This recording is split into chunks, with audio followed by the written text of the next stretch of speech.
নমস্কাৰ এয়া চাকচোন কেনেকৈ পোকে খাইছে ধানবোৰ এয়া পোক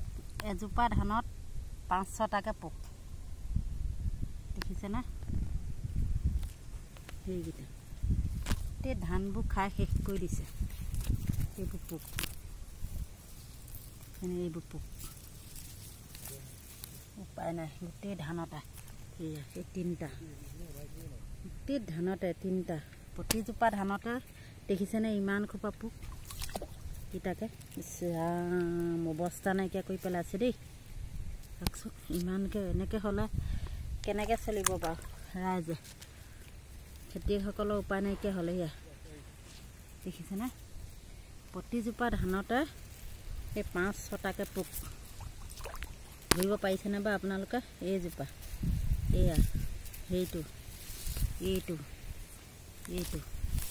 এইটো ইছৰাম মই অহা নাছিলোঁ আজিহে আহিছোঁ কালিয়ে শুনিলোঁ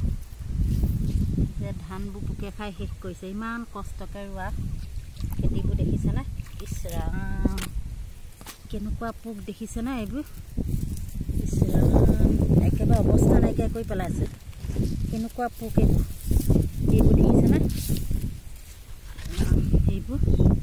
এইবোৰ কি কৰিব উপায় নাই এইজোপাত দেখিছেনে 1, 2, 3, 4, 5, 6, 7টা পোকে এজোপাত ধানত যেতিয়া খাবলৈ লয় ক'ত খেতি হ'ব বাৰু এয়া খাই তহিলং কৰিলে এইজোপাত এয়া 1, 2, 3, 4, 5, 6, 7, 8, 9টা পোক এইজোপাত 4টা পোক ৰাম ৰাম এনেকৈ হ'লে কেনেকৈ হ'ব বাৰু আৰু আলিটো চাওকচোন গৰুৱে খোৱা দি খালে গোটেই গৰু ছাগলীয়ে খোৱাৰ দৰে আলিটো গৰু ছাগলীয়ে খোৱাৰ দৰে খাইছে চাওকচোন কেনেকৈ মানুহ জীয়াই থাকিব বাৰু চাওকচোন আলিত থকা ঘাঁহবোৰ বাচি যোৱা নাই দেখিছেনে একেবাৰে গৰু ছাগলীয়ে খোৱা নিচিনাকৈ খাই দিছে কৰিব উপায় নাই